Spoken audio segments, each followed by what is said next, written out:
옛날 어느 상골 마을에 겨울바람이 매섭게 몰아치던 시절이 있었답니다. 그의 겨울은 유난히 눈이 많이 내려 산과 들이 온통 하얀색으로 뒤덮였고 처마 밑에는 어른 팔뚝만한 고드름이 주렁주렁 매달려 있었는데 마을 사람들은 추위 때문에 문을 꼭 걸어 잠그고 밖으로 나올 엄두조차 내지 못했습니다. 하늘은 며칠째 잿빛구름을 잔뜩 머금고 있었고 가끔씩 불어오는 바람은 살을 애는 듯 날카로워 지나가는 나그네의 옷깃을 절로 여미게 만들 만큼 혹독했습니다. 이 마을 끄트머리에는 다 쓰러져가는 초가집 한 채가 위태롭게 서 있었는데 그곳에는 민우라는 이름의 젊은이가 홀로 살고 있었습니다. 민우는 부모님을 일찍 여의고 가진 것 하나 없이 가난하게 살았지만 마음씨만큼은 비단결처럼 곱고 성실해서 마을 사람들의 칭찬이 자자했습니다. 비록 자신의 끼니를 잇기도 어려운 형편이었지만 남의 어려운 사정을 보면 그냥 지나치지 못하고 콩 한 쪽이라도 나누어 먹으려는 따뜻한 심성을 가진 청년이었습니다. 어느 날 아침 쌀독은 바닥을 보이고 땔감마저 다 떨어져 방바닥이 얼음장처럼 차가워지자 민우는 더 이상 집에만 있을 수가 없게 되었습니다. 그는 낡고 기운 무명옷을 몇 겹 껴입고 해진 집신을 단단히 동여맨 뒤 지게를 지고 산으로 향했는데 눈이 무릎까지 푹푹 빠지는 험한 산길이었지만 민우는 묵묵히 걸음을 옮겼습니다. 산속은 정막강산이라 들리는 것이라고는 자신의 거친 숨소리와 발 아래에서 뽀드득거리는 눈 밟는 소리뿐이었습니다. 한참을 올라가 앙상한 나뭇가지를 주워 모으던 민우는 손발이 꽁꽁 얼어 감각이 없을 지경이었지만 부지런히 움직여 지게 가득 나무를 채웠습니다. 이마에는 송글송글 땀방울이 맺혔다가 식어버리기를 반복했고 차가운 바람이 불 때마다 몸이 오들오들 떨렸지만 오늘 해가 지기 전까지 땔감을 구하지 못하면 얼어 죽을지도 모른다는 생각에 쉴 틈 없이 몸을 놀렸습니다. 어느덧 해가 뉘엿뉘엿 서산으로 넘어가려 하고 상의림자가 길게 드리워지자 민우는 서둘러 하산할 채비를 했습니다. 무거운 지게를 지고 조심스럽게 산비탈을 내려오던 민우의 눈에 저만치 앞 눈밭 위에 검은 물체 하나가 보였는데 처음에는 바위나 짐승인가 싶어 유심히 살펴보았습니다. 가까이 다가가 보니 그것은 사람이었고 헝클어진 흰 머리카락에 남루하기 짝이 없는 얇은 옷 한 벌만 걸친 꼬부랑 할머니가 눈 속에 쓰러져 있었습니다. 할머니는 추위와 배고픔에 지쳐 기진맥진한 상태였고 입술은 보랏빛으로 변해 가늘게 떨리고 있었습니다. 민우는 깜짝 놀라 지게를 내려놓을 새도 없이 할머니에게 달려가 온몸을 일으켜 세우며 괜찮으시냐고 다급하게 물었습니다. 할머니는 대답할 기운조차 없는지 희미하게 눈을 떴다가 다시 감으며 가쁜 숨만 몰아쉬고 있었는데 그 모습이 마치 꺼져가는 촛불 같아 민우의 가슴을 철렁하게 만들었습니다. 민우는 주저하지 않고 자신이 입고 있던 겉옷을 벗어 할머니의 어깨를 감싸드리고 품에 있던 미지근한 물통을 꺼내 마른 입술을 적셔드렸습니다. 자신도 추위에 떨고 있었지만 눈앞에 죽어가는 생명을 두고 볼 수 없었던 민우는 할머니의 차가운 손을 자신의 겨드랑이에 끼워 온기를 전하려 애썼습니다. 한참을 주무르고 따뜻한 입김을 불어넣자 할머니의 창백했던 얼굴에 아주 조금씩 핏기가 돌아오기 시작했고 굳게 닫혀있던 눈꺼풀이 파르르 떨리며 열렸습니다. 민우는 안도의 한숨을 내쉬며 할머니에게 정신이 좀 드시냐고 부드럽게 말을 건네며 안심시켜 드렸습니다. 할머니는 깊게 패인 주름 사이로 고마움과 미안함이 섞인 눈빛을 보내며 힘겹게 고개를 끄덕였는데 목소리가 나오지 않아 입만 벙긋거리셨습니다. 민우는 날이 어두워지면 기온이 더 떨어져 위험할 것이라 판단하고 할머니를 업고 마을로 내려가기로 결심했습니다. 그는 해놓은 나무지게를 덤불 속에 숨겨두고 등 굽은 할머니를 자신의 넓은 등에 업었는데 할머니의 몸은 깃털처럼 가벼워서 민우의 마음을 더욱 아프게 했습니다. 눈 덮인 산길을 누군가를 업고 내려가는 일은 결코 쉬운 일이 아니어서 민우는 몇 번이나 미끄러질 뻔했지만 그때마다 이를 악물고 버텼습니다. 자신의 등 뒤에서 느껴지는 할머니의 얕은 숨소리가 끊어지지 않도록 민우는 한 발 한 발 신중하게 내디디며 온 신경을 발끝에 집중했습니다.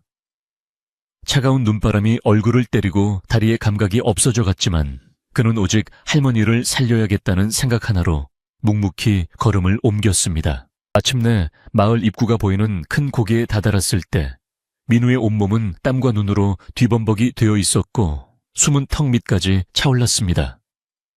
그때 등 뒤에서 할머니가 작은 목소리로 이제 그만 내려달라고 하시며 다 왔으니 되었다고 민우의 어깨를 톡톡 두드리셨습니다.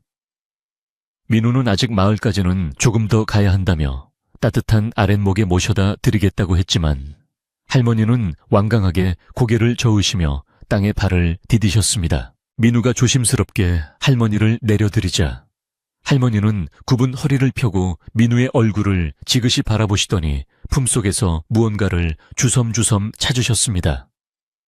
할머니의 거친 손바닥 위에는 아주 작고 볼품없는 새카만 씨앗 하나가 놓여 있었는데 칠흑처럼 검은 빛이 도는 기묘한 씨앗이었습니다. 할머니는 그 씨앗을 민우의 손에 쥐어주시며 이 씨앗을 집 앞마당 가장 양지 바른 곳에 심고 정성껏 돌보라는 알 수 없는 말을 남기셨습니다. 민우가 그 씨앗이 무엇인지 물어보려고 고개를 들었을 때는 이미 할머니의 모습이 온데간데 없이 사라진 뒤였습니다. 분명 방금 전까지 눈앞에 서 계셨는데 눈보라가 휘몰아치더니 마치 연기처럼 흩어져 버린 것 같아 민우는 자신의 눈을 의심하며 주변을 두리번거렸습니다. 눈 위에는 할머니의 발자국조차 남아있지 않아 민우는 자신이 꿈을 꾼 것인가 싶어 멍하니 서 있다가 손바닥에 남겨진 차가운 씨앗을 보고서야 현실임을 깨달았습니다. 기이한 일이라고 생각하며 민우는 서둘러 산을 내려와 자신의 초라한 집으로 돌아왔는데 집안은 냉기로 가득 차 썰렁하기 그지없었습니다. 그는 아궁이에 불을 지필 뗄감이 없어 냉방에 앉아 언손을 호호 불다가 주머니에 넣어두었던 검은 씨앗을 꺼내 호롱불 아래서 자세히 들여다보았습니다. 겉보기에는 길가에 굴러다니는 평범한 돌멩이 같기도 하고 태다남은 숫덩이 같기도 한 그 씨앗에서는 묘하게 따뜻한 기운이 느껴지는 듯했습니다. 민우는 할머니의 당부를 허투루 듣지 않고 마당 한 구석에 깨진 항아리를 찾아 그 안에 고운 흙을 채워 넣었습니다. 꽁꽁 언 땅을 파낼 수가 없어 항아리를 방 안 윗목에 들여놓고 조심스럽게 씨앗을 심은 뒤 물 한 바가지를 정성껏 부어주었습니다.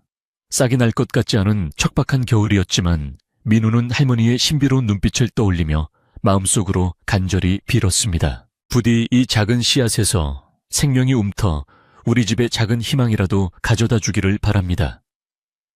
민우는 흙을 토닥이며 중얼거렸고 그날 밤은 유독 바람소리가 거세게 들려왔습니다. 창호지 문이 덜컹거리는 소리에 잠을 뒤척이던 민우는 씨앗을 심은 항아리 쪽을 자꾸만 쳐다보게 되었습니다. 배가 고파 뱃속에서는 꼬르륵 소리가 요란하게 울렸지만 왠지 모르게 마음만은 든든해지는 기분이 들어 억지로 잠을 청했습니다. 다음 날 아침 눈을 뜬 민우는 믿을 수 없는 광경에 자신의 볼을 꼬집어 보아야만 했습니다. 분명 어젯밤에 심은 그 작고 검은 씨앗에서 하룻밤 사이에 어른 손가락만큼 굵고 튼튼한 초록색 줄기가 솟아올라 있었기 때문입니다. 밖은 여전히 엄동설한의 추위가 맹위를 떨치고 있었지만 방 안 항아리 속의 식물은 마치 한여름의 태양을 머금은 듯 싱그러운 생명력을 뿜어내고 있었습니다. 더욱 놀라운 것은 그 줄기에서 뻗어나온 잎사귀들이 은은한 빛을 내며 방 안의 공기를 훈훈하게 데워주고 있다는 사실이었습니다. 뗄감을 떼지 않았는데도 방바닥에는 온기가 감돌았고 코끝에는 향긋한 풀내음이 스쳐 지나갔습니다. 민우는 신기한 마음에 식물 가까이 다가가 잎사귀를 살짝 만져보았는데 손끝에서 전해오는 따뜻함이 마치 어머니의 품속처럼 포근했습니다. 민우는 이것이 예사로운 일이 아님을 직감하고 혹여나 이 신비한 식물이 추위에 상할까봐 정성을 다해 돌보았습니다. 물을 줄 때도 차가운 물을 그냥 주지 않고 아랫목에 두어 미지근하게 만든 뒤 주었고 바람이 들어오는 문틈을 꼼꼼하게 막아주었습니다. 식물은 민우의 정성에 보답이라도 하듯 하루가 다르게 쑥쑥 자라나 며칠 뒤에는 천장에 닿을 만큼 커졌습니다. 식물이 자라면서 집안의 냉기는 완전히 사라졌고 민우는 한겨울에도 호팁을 하나만 덮고 자도 춥지 않게 되었습니다. 그뿐만 아니라 식물이 뿜어내는 기운 덕분인지 배고픔도 덜 느껴지고 몸에는 활력이 넘쳐 굳은 일을 해도 피곤한 줄을 몰랐습니다. 민우는 산속에서 만난 그 할머니가 평범한 노인이 아니라 산신령이나 도인일지도 모른다는 생각을 하게 되었습니다.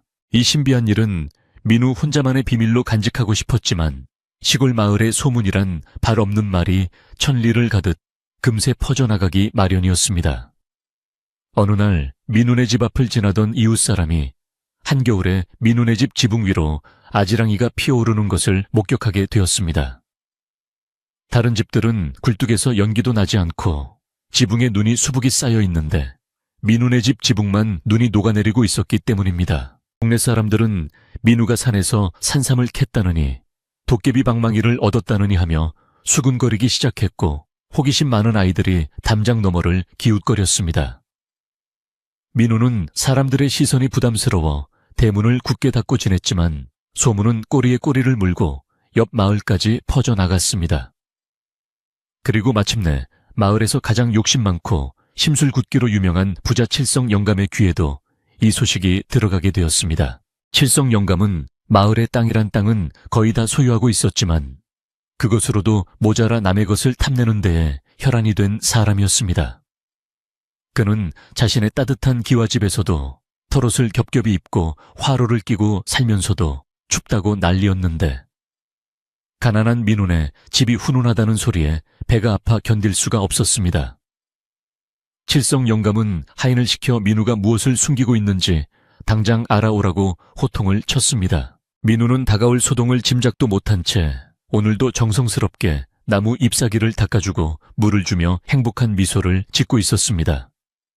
초록 잎사귀 사이로 어느새 자그마한 꽃봉오리가 맺히기 시작했는데 그 꽃봉오리는 황금빛을 머금은 채 신비로운 광채를 내뿜고 있었습니다.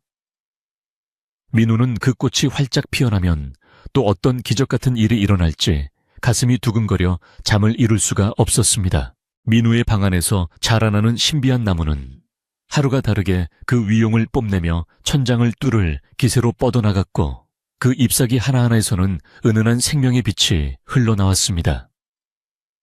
밖에서는 여전히 매서운 칼바람이 불어와 나뭇가지를 세차게 흔들어대고 있었지만 민우의 집 안만큼은 봄날의 햇살이 비추는 듯 따스한 기운이 감돌아 마치 딴 세상에 온 것만 같았습니다. 민우는 아침마다 눈을 뜨면 밤새 더 자란 나무를 보며 감탄했고 그 푸른 잎을 닦아주는 것으로 하루를 시작했는데 그럴 때마다 나무는 기분 좋은 듯 잎사귀를 파르르 떨며 화답하는 것 같았습니다. 마을 사람들은 처음에는 민우의 집 지붕에만 눈이 쌓이지 않는 것을 보고 그저 신기하게만 여겼지만 점차 그 이유를 궁금해하며 수군거리기 시작했습니다.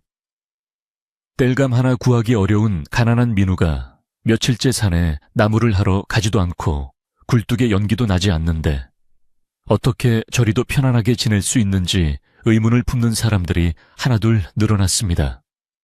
개 중에는 민우가 밤마다 몰래 산에 올라가 도깨비와 내기를 해서 금은 보화를 얻어왔다는 둥 터무니없는 소문을 퍼뜨리는 사람도 생겨났지만 민우는 그저 묵묵부답으로 일관했습니다.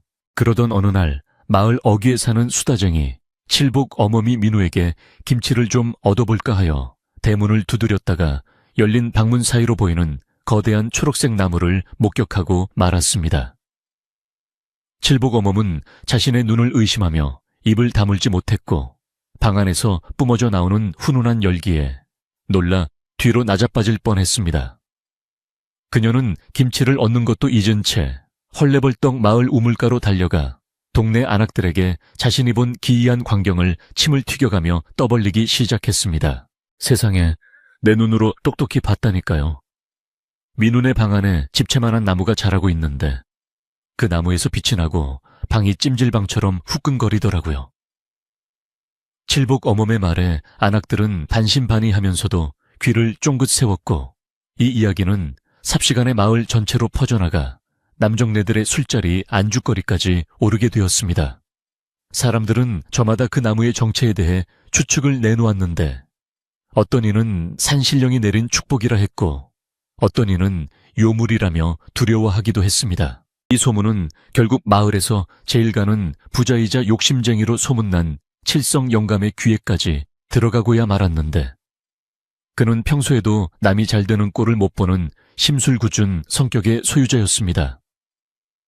칠성 영감은 자신의 곳간에 쌀이 가득하고 비단 옷을 겹겹이 입고 지내면서도 늘 춥다며 아랫목에서 꼼짝도 하지 않는 위인이었는데, 민우가 뗄감도 없이 따뜻하게 지낸다는 말에 심기가 몹시 불편해졌습니다. 그는 곤방대를 탁탁 털며 하인들에게 당장 민운의 집동태를 살피고 오라며 고래고래 소리를 질렀습니다. 하인들이 돌아와 칠복 어멈의 말이 사실임을 고하자 칠성 영감의 얼굴은 질투와 탐욕으로 붉게 달아올랐고, 그 작은 눈은 매서운 독사처럼 번들거렸습니다. 저놈이 감히 천한 신분에 그런 귀한 물건을 가지고 있다니 필시 내 땅에서 훔쳐간 것이거나 부정한 방법으로 얻은 것이 분명해. 칠성 영감은 억지를 부리며 어떻게든 그 나무를 자신의 것으로 만들 궁리를 하기 시작했습니다.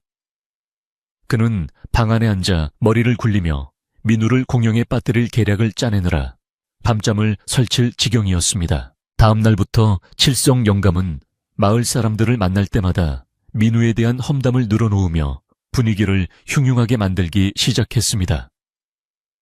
자네들, 그거 아나 민우네 집에 있는 그 괴상한 나무가 마을의 기운을 다 빨아먹고 있다는구먼. 그러니 올겨울이 이렇게 춥고 눈이 많이 오는 게야.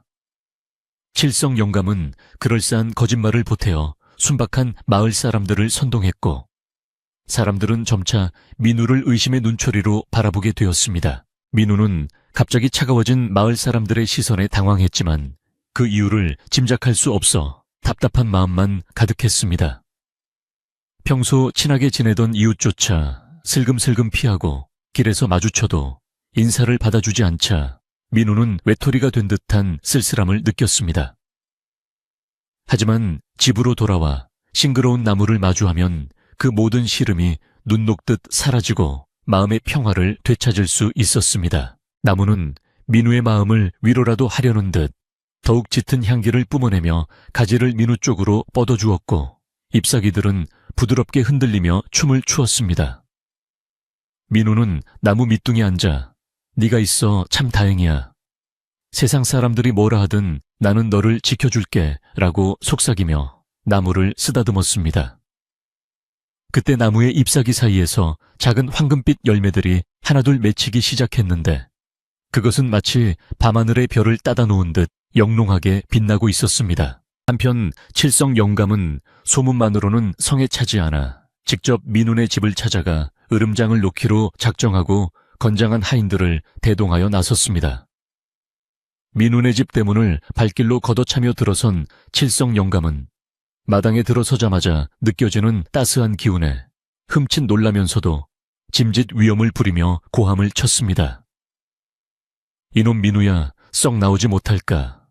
네가 요사스러운 물건을 집에 들여 마을에 재앙을 부르고 있다는데 내 눈으로 확인을 해야겠다. 방 안에 있던 민우가 황급히 뛰쳐나와 칠성 영감에게 고개를 숙이며 예를 갖췄지만, 칠성 영감은 민우를 거들떠보지도 않고 방문 쪽으로 성큼성큼 다가갔습니다. 민우가 앞을 가로막으며 어르신 누추한 곳이라 들어오시기에 불편하십니다. 라고 정중히 만류했지만 칠성 영감은 하인들을 시켜 민우를 강제로 끌어내게 했습니다. 칠성 영감은 방문을 벌컥 열어젖혔고, 그 순간 방 안을 가득 채우고 있던 황금빛 서광이 마당으로 쏟아져 나왔습니다.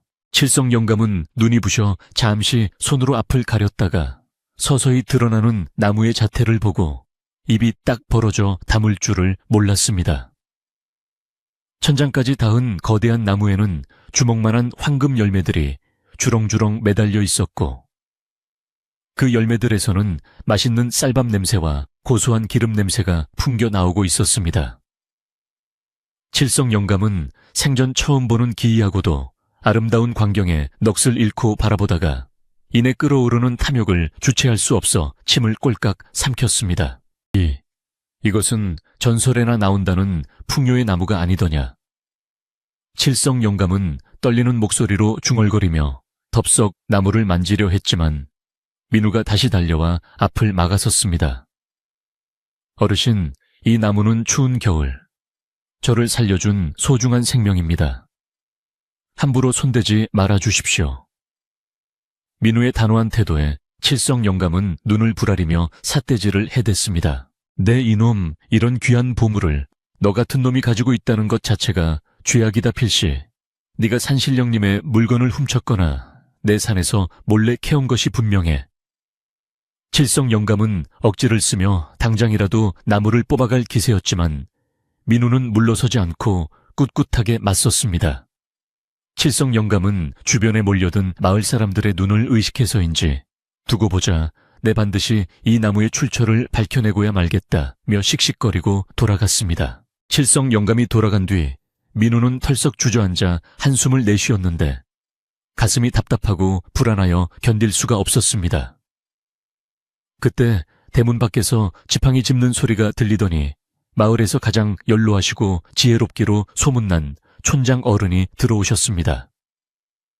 촌장 어른은 평소 거동이 불편하여 바깥 출입을 잘 하지 않으시는데 민우네 집까지 오신 것을 보고 민우는 놀라 벌떡 일어나 맞이했습니다. 촌장 어른은 인자한 미소를 지으며 민우의 손을 잡고 방으로 들어와 나무를 찬찬히 살펴보시더니 깊은 탄성을 내뱉으셨습니다. 참으로 귀하고 신비로운 것이로구나. 내 평생 살면서 이런 기운을 가진 나무는 처음 보는도다. 촌장 어른은 나무의 기운을 느끼며 눈을 지그시 감으셨다가 걱정스런 표정으로 민우를 바라보셨습니다. 민우야, 옛말에 귀한 것은 감출수록 안전하고 빛나는 것은 어둠 속에 두어야 오래 간다고 하였다. 내 마음씨가 고와 하늘이 복을 내린 것이 분명하나 세상에는 그 복을 시기하는 무리가 반드시 있는 법이니라. 촌장 어른은 칠성 영감이 다녀간 것을 이미 알고 계신 듯 의미심장한 말씀을 하셨습니다. 민우는 촌장 어른의 말씀에 귀를 기울이며 고개를 끄덕였습니다. 어르신, 제가 어찌하디야 이 나무를 지키고 마을의 평화를 깨지 않을 수 있겠습니까? 민우가 간절하게 묻자 촌장 어른은 지팡이로 바닥을 톡톡 두드리시며 나지막이 말씀하셨습니다. 진심은 통하는 법이고 욕심은 스스로를 갉아먹는 법이다. 네가 욕심을 부리지 않고 지금처럼 순수한 마음을 지킨다면 나무도 너를 지켜줄 게다. 허나 칠성의 탐욕이 도를 넘어서고 있으니 단단히 대비를 해야 할 것이다. 촌장 어른은 품속에서 낡은 부적 같은 것을 꺼내 나무 기둥에 묶어주시며 이것이 작은 보호막이 되어줄 것이라고 하셨습니다.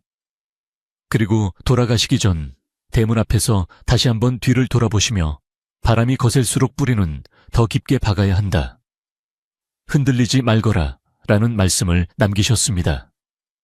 민우는 멀어지는 촌장 어른의 뒷모습을 보며 마음을 다잡았습니다. 그날 밤 민우는 잠을 이루지 못하고 나무 곁을 지키며 앉아 있었는데 밖에서는 수상한 인기척이 느껴지기 시작했습니다.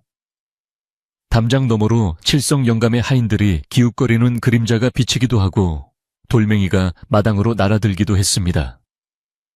민우는 두려움이 엄습해왔지만 자신의 생명의 은인이나 다름없는 이 나무를 절대 뺏기지 않겠다고 다짐하며 나무를 꼭 끌어안았습니다. 나무는 민우의 불안을 감지했는지 전보다 더 밝은 빛을 내뿜으며 방 안을 환하게 비추었고 황금 열매들은 더욱 탐스럽게 부풀어 올랐습니다. 열매 껍질이 살짝 갈라지며 그 사이로 하얀 김이 모락모락 피어오르기 시작했는데 그 향기가 어찌나 진하고 구수한지 집 밖, 심리 밖까지 퍼져나갈 정도였습니다.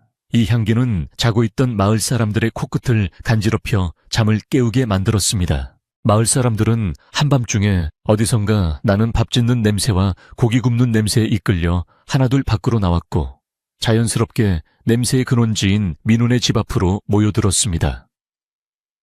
칠성 영감도 이 냄새를 맡고 자다가 벌떡 일어나 눈을 번뜩이며 옳지 이제 때가 되었구나 라고 외치며 무릎을 쳤습니다.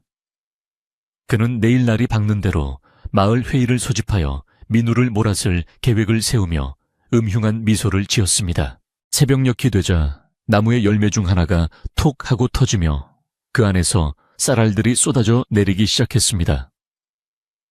민우는 깜짝 놀라 바가지를 가져다 대었고 금세 바가지 하나가 하얀 쌀로 가득 차는 기적을 목격했습니다.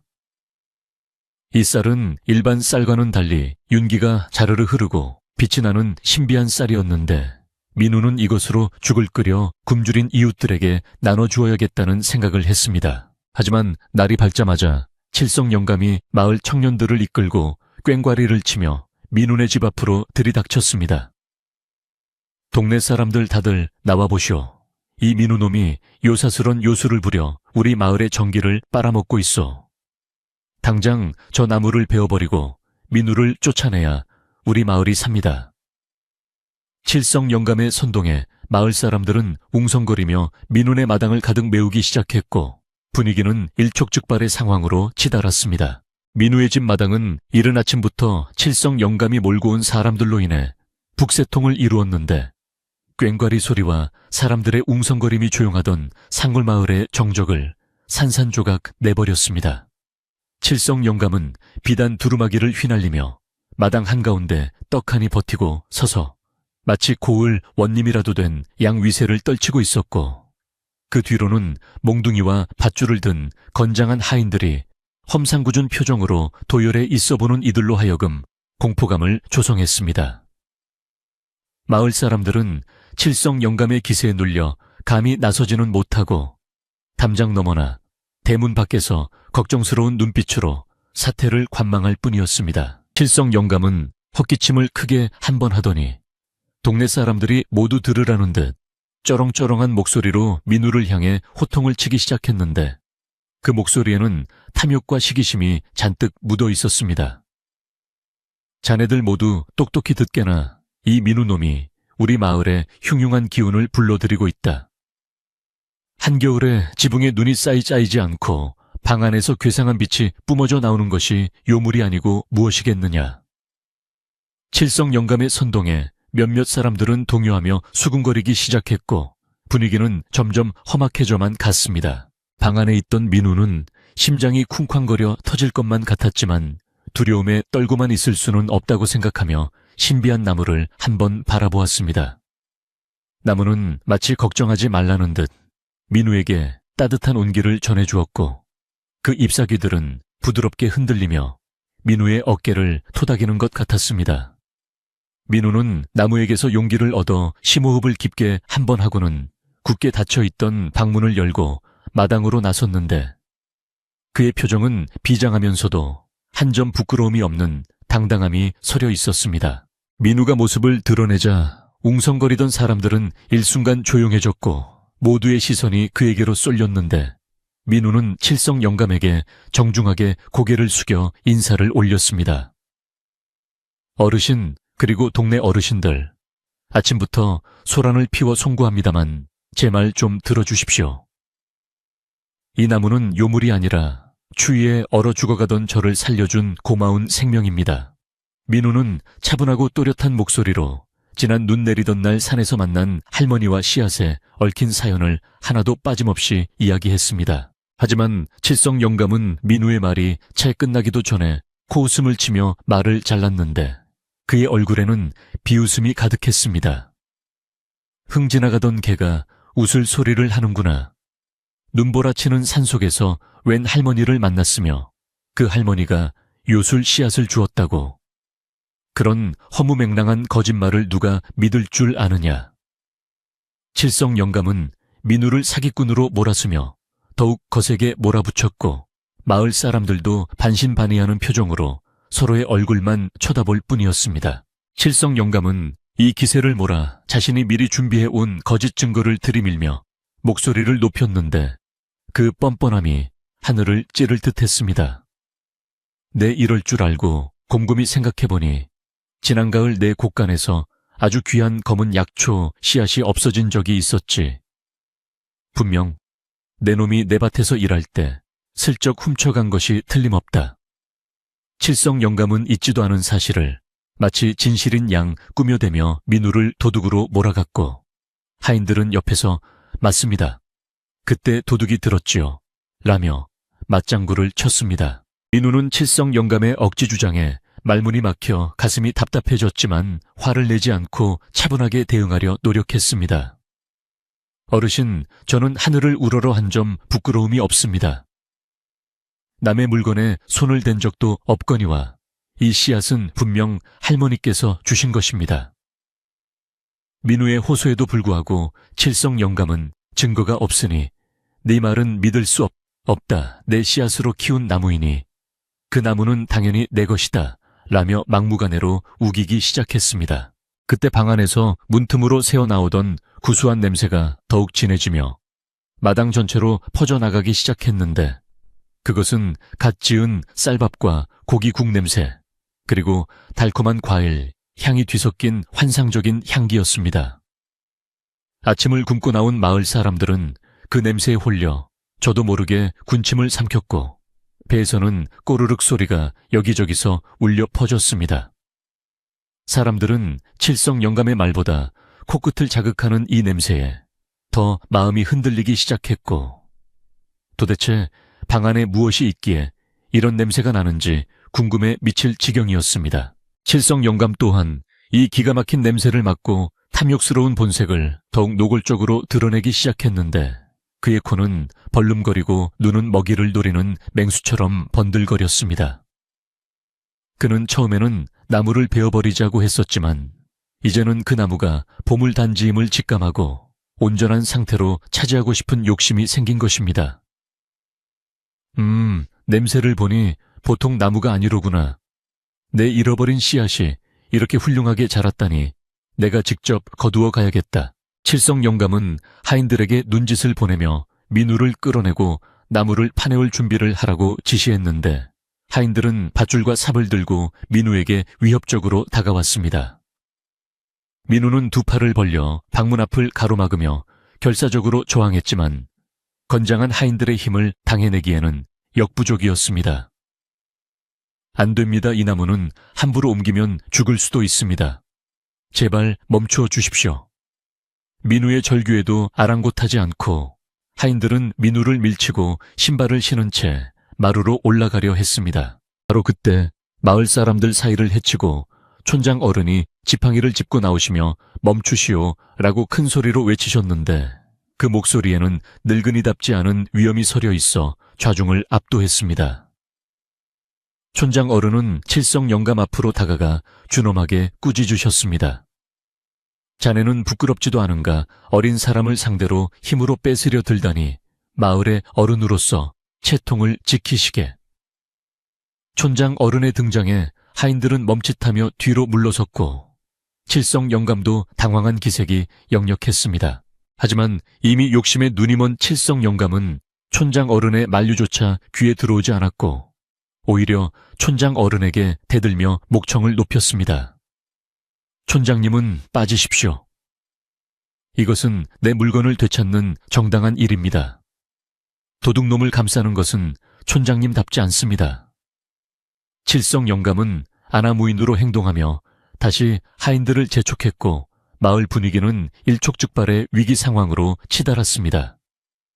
민우는 더 이상 물러설 곳이 없다고 판단하고 마지막 결단을 내리기로 마음먹었습니다. 좋습니다. 그렇다면 모두에게 이 나무를 보여드리겠습니다. 나무가 누구를 주인으로 여기는지, 그리고 이 나무가 정말 요물인지 복덩이인지 직접 눈으로 확인해 보십시오. 민우는 떨리는 손으로 방문의 고리를 잡았고 마을 사람들은 숨을 죽이며 민우의 손끝을 주시했습니다. 칠성 영감도 어디 한번 보자는 심산으로 팔짱을 끼고 거만하게 턱을 치켜들었습니다. 민우가 방문을 활짝 열어젖히는 순간 방 안가득 차 있던 눈부신 황금빛이 폭포수처럼 쏟아져 나와 마당에 있던 사람들의 눈을 멀게 할 듯 비추었습니다. 사람들은 아이고 눈부셔라 하며 눈을 가렸다가 서서히 적응하며 방 안의 광경을 바라보았는데 그곳에는 세상 어디에서도 볼 수 없는 경이로운 모습이 펼쳐져 있었습니다. 천장까지 닿은 거대한 나무는 에메랄드처럼 푸른 잎을 자랑하고 있었고 가지마다 매달린 황금 열매들은 마치 살아있는 심장처럼 붉은빛과 금빛을 번갈아 내뿜으며 고동치고 있었습니다. 그 광경을 본 마을 사람들은 일제히 탄성을 질렀고 그 자리에 얼어붙어 입을 다물지 못했습니다. 세상에 저게 꿈인가 생신가 나무에 황금 덩어리가 매달려 있네. 사람들은 저마다 감탄사를 연발하며 홀린 듯 나무를 바라보았고 나무에서 뿜어져 나오는 따뜻한 기운에 추위조차 잊어버렸습니다. 칠성 영감은 그 황금 열매를 보자마자 다리에 힘이 풀려 주저앉을 뻔하다가 이내 정신을 차리고 미친 듯이 웃어대기 시작했습니다. 하하하하, 보았느냐? 저것은 황금나무다 내 것이다. 저건 내 것이야. 칠성 영감은 이성을 잃고 신발도 벗지 않은 채 마루로 뛰어올라 방 안으로 들어가려 했습니다.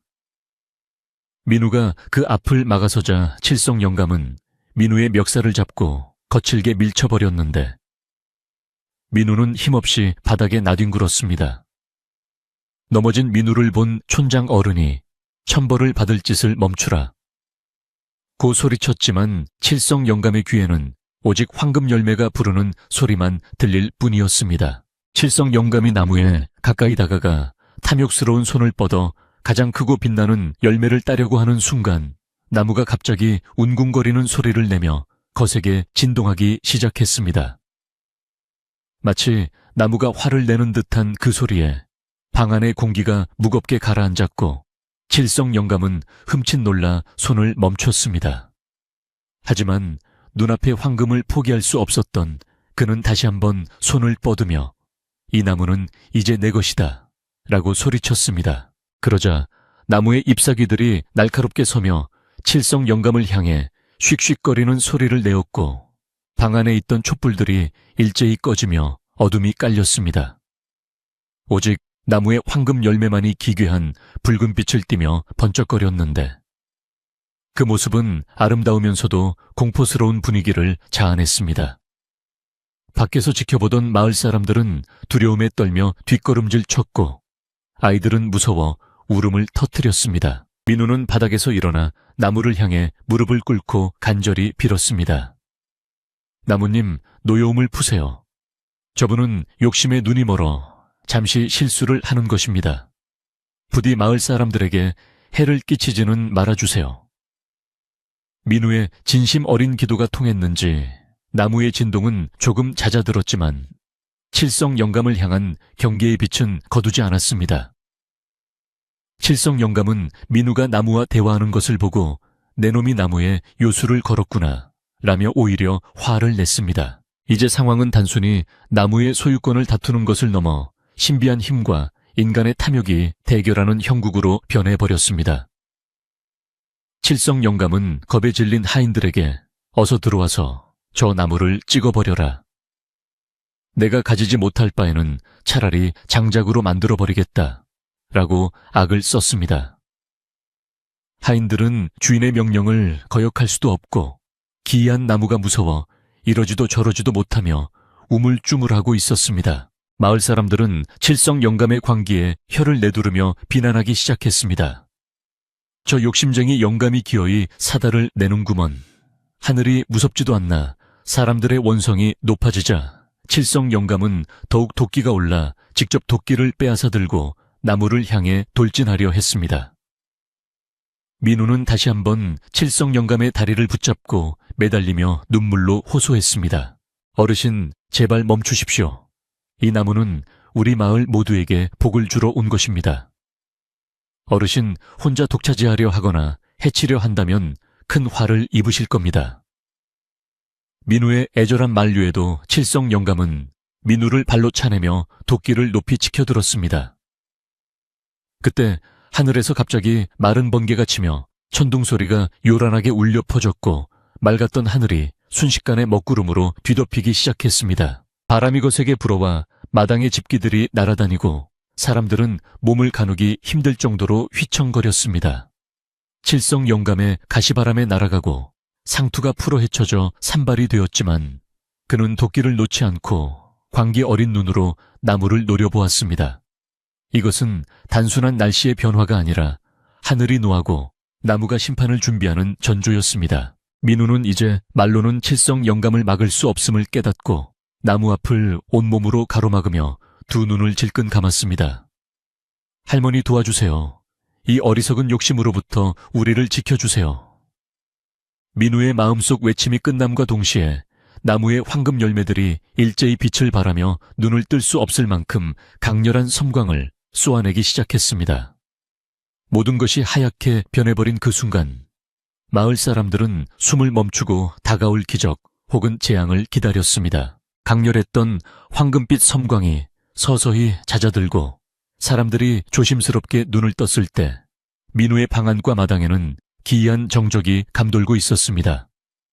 도끼를 들고 기세등등하게 나무를 내리찍으려던 칠성 영감은 보이지 않는 거대한 힘에 튕겨져 나가 마당 한가운데 눈밭에 처박혀 있었고 그가 꽉 쥐고 있던 도끼는 자루가 두 동강이 난 채 저만치 뒹굴고 있었습니다. 칠성 영감은 엉덩방아를 찧은 충격보다 지금 무슨 일이 일어난 것인지 도무지 알 수 없다는 표정으로 멍하니 허공을 응시하고 있었는데 그의 얼굴은 공포와 당혹감으로 하얗게 질려 있었고 값비싼 비단옷 쓴 흙탕물과 눈으로 뒤범벅이 되어 볼품없이 구겨져 있었습니다. 반면 민우는 나무 바로 앞에 서 있었음에도 불구하고 머리카락 한 올 다치지 않고 온전한 모습으로 서 있어 보는 이들을 놀라게 했습니다. 오히려 나무는 민우를 보호하려는 듯 가지를 둥글게 휘어 그를 포근하게 감싸고 있었으며 잎사귀에서는 부드럽고 따스한 빛이 흘러나와 민우의 놀란 가슴을 진정시켜주고 있었습니다. 이를 지켜보던 마을 사람들은 그제야 이 나무가 사악한 요물이 아니라 선과 악을 구별할 줄 아는 신령한 존재임을 깨닫고 저마다 탄성을 자아내며 고개를 끄덕였습니다. 촌장 어른은 지팡이를 짚고 앞으로 나와 넘어진 칠성 영감을 내려다보며 준엄하게 꾸짖으셨는데 그 목소리가 마당 전체에 쩌렁쩌렁하게 울려 퍼졌습니다. 보았느냐 하늘이 내린 신물은 주인을 알아보는 법이다. 내 욕심이 얼마나 추악하면 말 못하는 나무조차 너를 거부하고 밀어내겠느냐. 지금이라도 하늘 앞에 무릎 꿇고 사죄하지 않는다면 더 큰 화를 면치 못할 것이다. 촌장 어른의 호통에 마을 사람들도 맞습니다. 욕심이 과하면 벌을 받는 법입니다. 라며 칠성 영감을 향해 비난의 목소리를 높이기 시작했습니다. 하지만 칠성 영감은 수치심과 분함에 몸을 부들부들 떨면서도 여전히 자신의 잘못을 인정하려 들지 않고 억지를 부렸습니다. 그는 하인들의 부축을 받아 힘겹게 일어나면서도 이것은 다 저놈이 부린 요술이다. 내 눈을 속일 수는 있어도 하늘을 속일 수는 없다.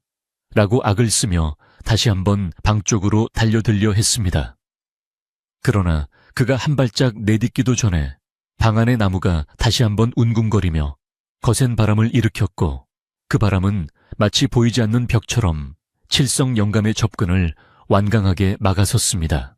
그때 민우가 나무를 향해 조용히 손을 내밀자 맹렬하게 진동하던 나무가 거짓말처럼 차분해지며 가장 크고 빛나는 황금 열매 하나를 민우의 손바닥 위로 툭 떨어뜨려 주었습니다. 민우가 조심스럽게 그 열매를 받아들자 열매는 스스로 껍질을 벗으며 그 안에서 눈부시게 하얀 쌀알들이 폭포수처럼 쏟아져 나오기 시작했습니다. 그 쌀은 단순한 곡식이 아니라 굶주린 배를 채우고 병든 몸을 낫게 하는 신비한 기운을 담고 있었는데 마루 위로 넘쳐 흐른 쌀은 순식간에 마당까지 흘러내려 하얗게 쌓이기 시작했습니다. 마을 사람들은 눈앞에서 벌어지는 기적 같은 광경에 입을 다물지 못하고 저마다 앞으로 나와 쌀을 만져보며 감탄했습니다. 세상의 쌀에서 김이 모락모락 나고 따뜻한 온기가 느껴지네. 이건 정말 하늘이 주신 선물이야. 사람들은 민우의 착한 마음씨가 이런 복을 불러왔다며 그를 칭송하기 시작했고, 그동안 칠성 영감의 꼬임에 넘어가 민우를 의심했던 것을 미안해 하며 고개를 숙였습니다.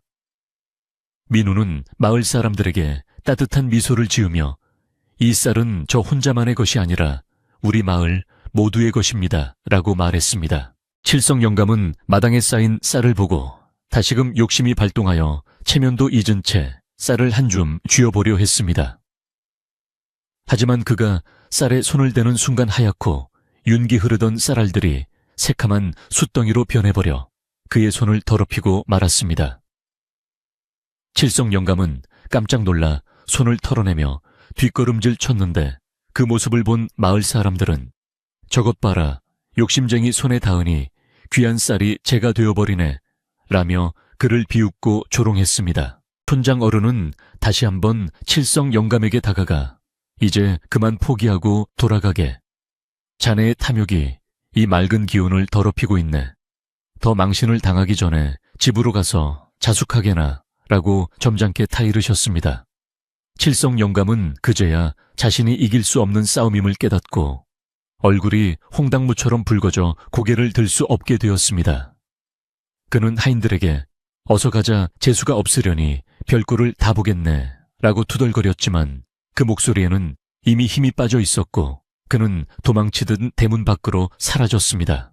칠성 영감이 사라지자 민우네 집 마당에는 진정한 평화가 찾아왔고 먹구름이 물러간 하늘에서는 다시 따스한 햇살이 비치기 시작했습니다. 민우는 넘쳐나는 쌀을 보며 마을 사람들에게 제안했습니다.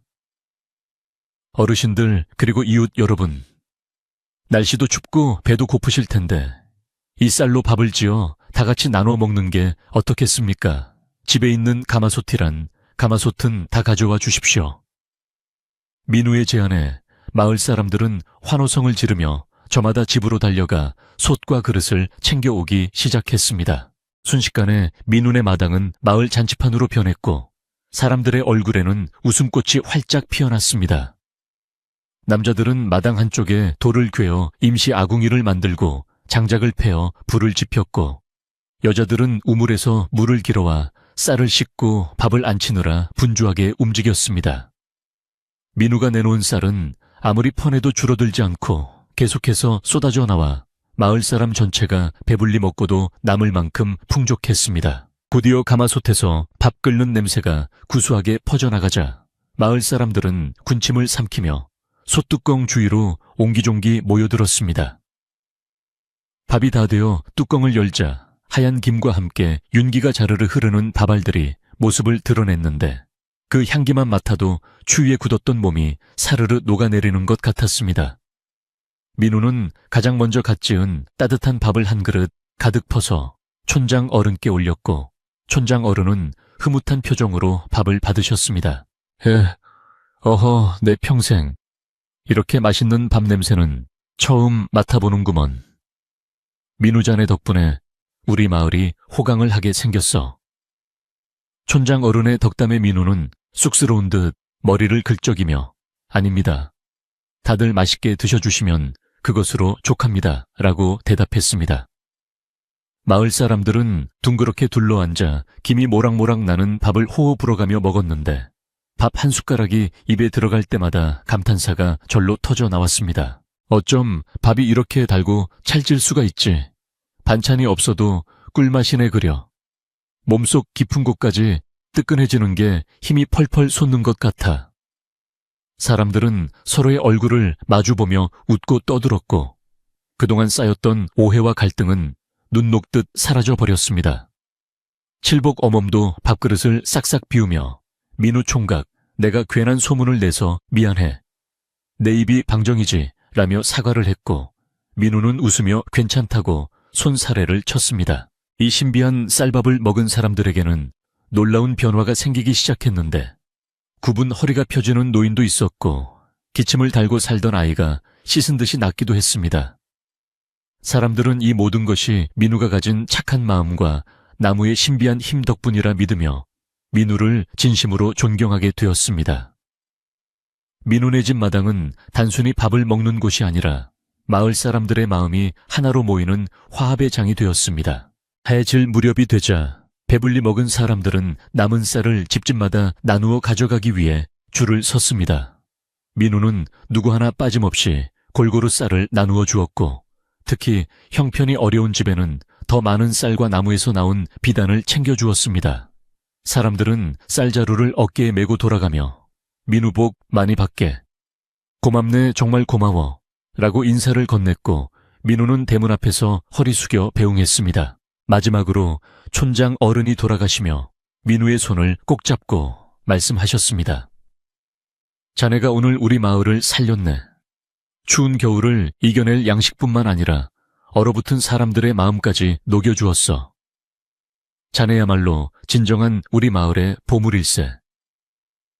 촌장 어른의 따뜻한 칭찬에 민우의 눈시울이 붉어졌고, 그는 촌장 어른이 보이지 않을 때까지 대문 밖에서 서 있었습니다. 사람들이 모두 돌아가고 텅 빈 마당에는 아궁이의 잔불만이 붉게 타오르고 있었고, 저녁놀이 붉게 물든 하늘 아래 민우네 집은 평화로운 정막에 잠겼습니다.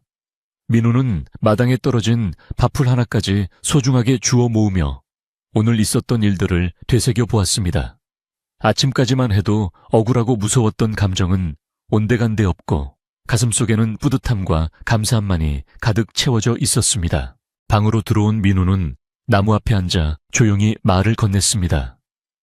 나무님 정말 감사합니다. 덕분에 칠성 영감님의 횡포도 맞고 마을 사람들과 따뜻한 밥 한 끼 나눌 수 있었습니다. 나무는 민우의 말에 대답이라도 하듯 잎사귀를 살랑거리며 은은한 빛을 내뿜었고, 방 안은 다시금 포근한 온기로 가득 찼습니다. 민우는 나무 밑동에 기대어 앉아 창호지 문 너머로 들려오는 겨울 바람 소리를 자장가 삼아 잠시 눈을 감고 휴식을 취했습니다. 그 시각 칠성 영감의 집은 쥐 죽은 듯 고요했고, 대문은 굳게 걸어 잠긴 채 아무런 인기척도 들리지 않았습니다. 마을 사람들은 칠성 영감이 부끄러워 며칠 동안 밖으로 나오지 못할 것이라고 수근거렸지만 아무도 그를 동정하지는 않았습니다.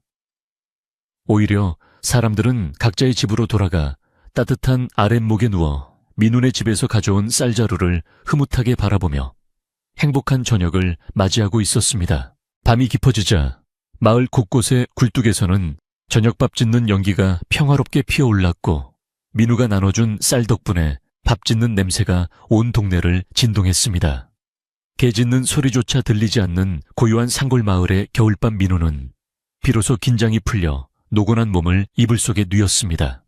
천장까지 닿은 나무가 뿜어내는 은은한 조명 아래서 민우는 세상 그 누구보다 행복한 부자가 된 기분이었습니다. 민우는 잠들기 전 머리맡에 놓인 물그릇을 들어 나무에게 물을 주며 내일도 부디 우리 마을을 지켜줘 라고 속삭였습니다. 나무는 물을 머금고 더욱 생생한 초록빛을 띠며 민우의 꿈속까지 지켜줄 기세로 든든하게 서 있었습니다. 창밖에는 다시금 한방눈이 내리기 시작했지만 이제 민우에게는 그 눈이 춥고 매섭게 느껴지지 않았습니다. 이제 모든 소동이 끝나고 민우와 마을 사람들에게는 평화로운 일상만이 남게 되었습니다. 욕심쟁이는 물러갔고 착한 사람은 복을 받았으며 마을은 풍요로움으로 가득 찼습니다. 이 기적 같은 이야기는 바람을 타고 이웃 마을로 또 그 너머로 전해지며 사람들의 마음을 따뜻하게 데워줄 것입니다. 칠성 영감의 소동이 지나가고 난 뒤 민우네 집 마당에는 다시금 하얀 눈이 소복이 쌓여 지난날의 어지러웠던 발자국들을 깨끗하게 덮어주었습니다.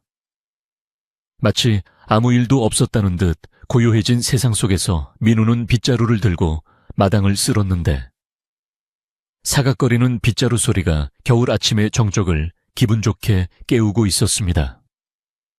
대문 밖으로 보이는 마을 풍경은 예전과 다름없는 산골 마을의 모습이었지만 그 공기 속에 감도는 기운은 확연히 달라져 있었습니다.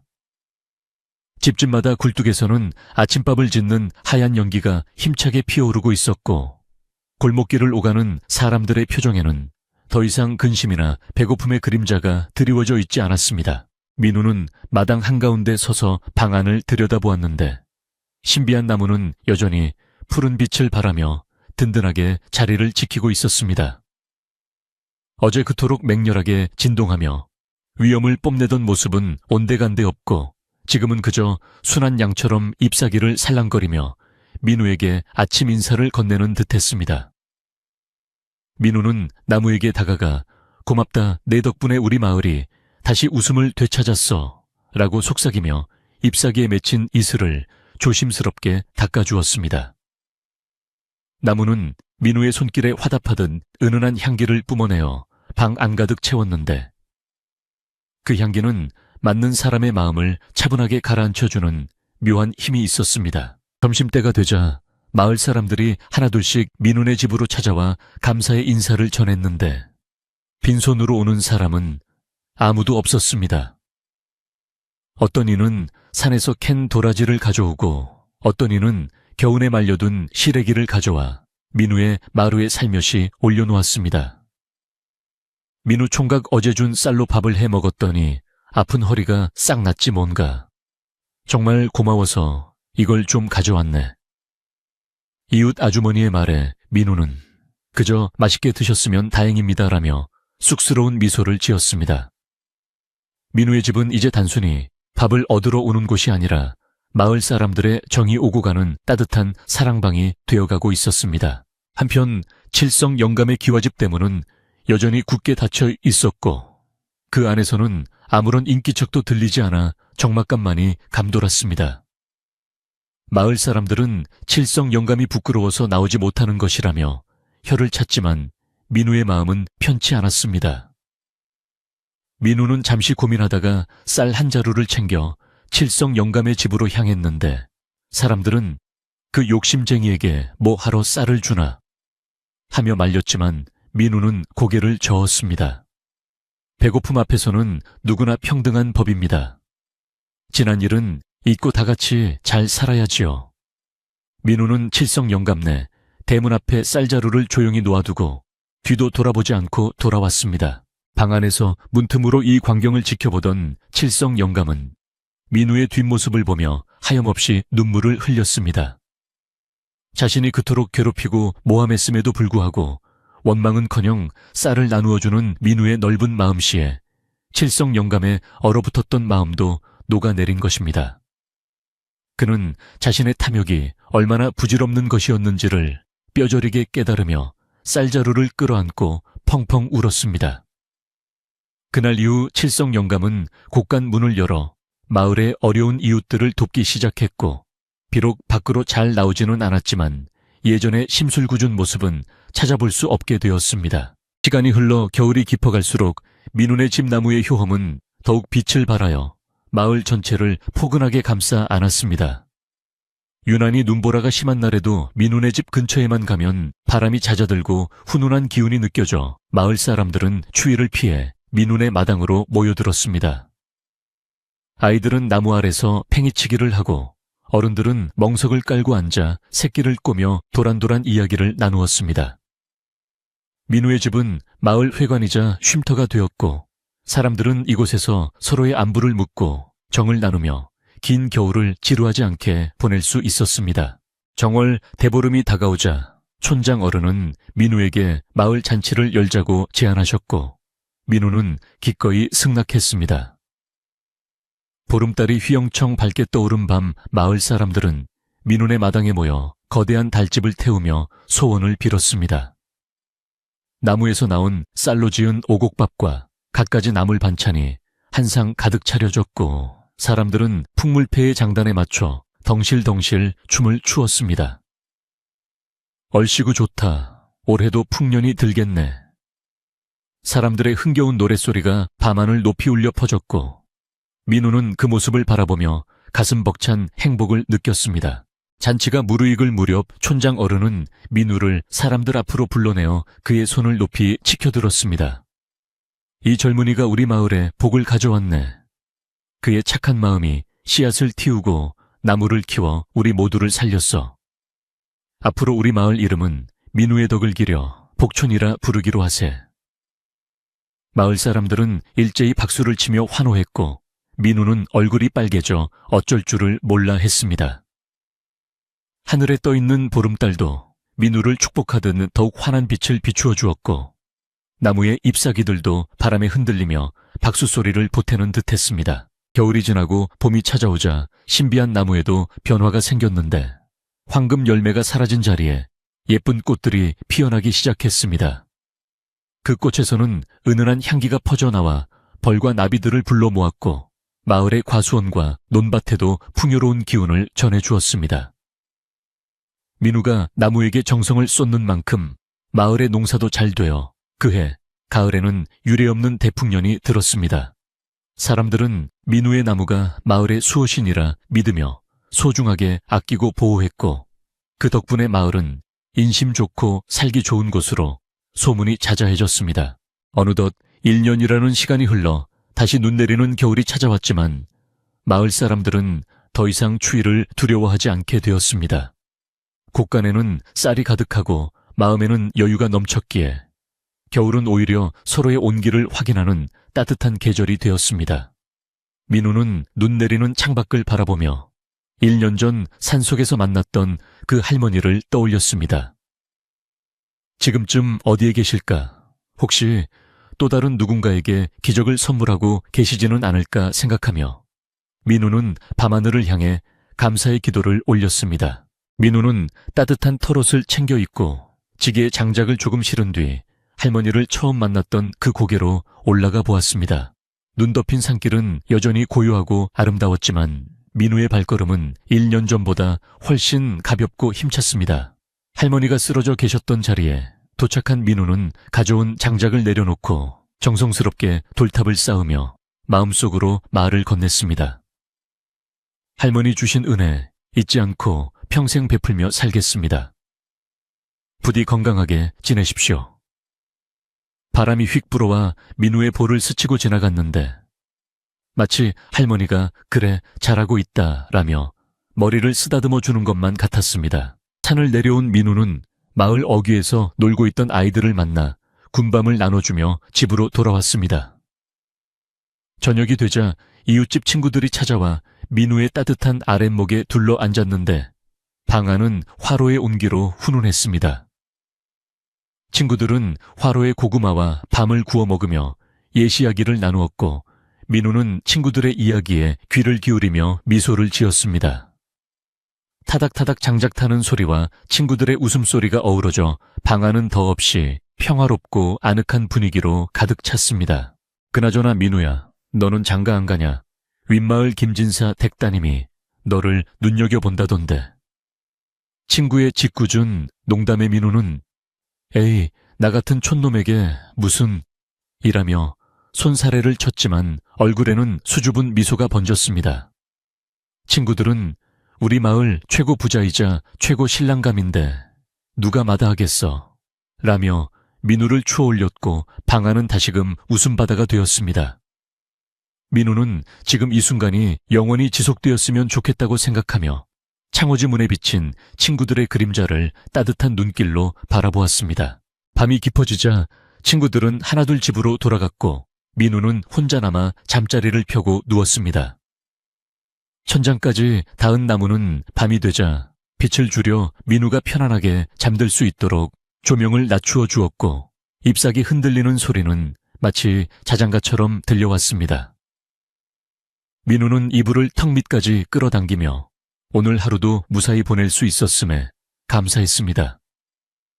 밖에는 하얀 눈이 소리 없이 내리고 있었지만 민우의 방 안은 세상 그 어느 곳보다 따뜻하고 안전했습니다. 민우는 눈을 감고 지난 1년간의 일들을 주마등처럼 스쳐보내며 깊은 생각에 잠겼습니다. 작은 씨앗 하나가 가져온 기적은 단순히 쌀과 풍요만이 아니었습니다.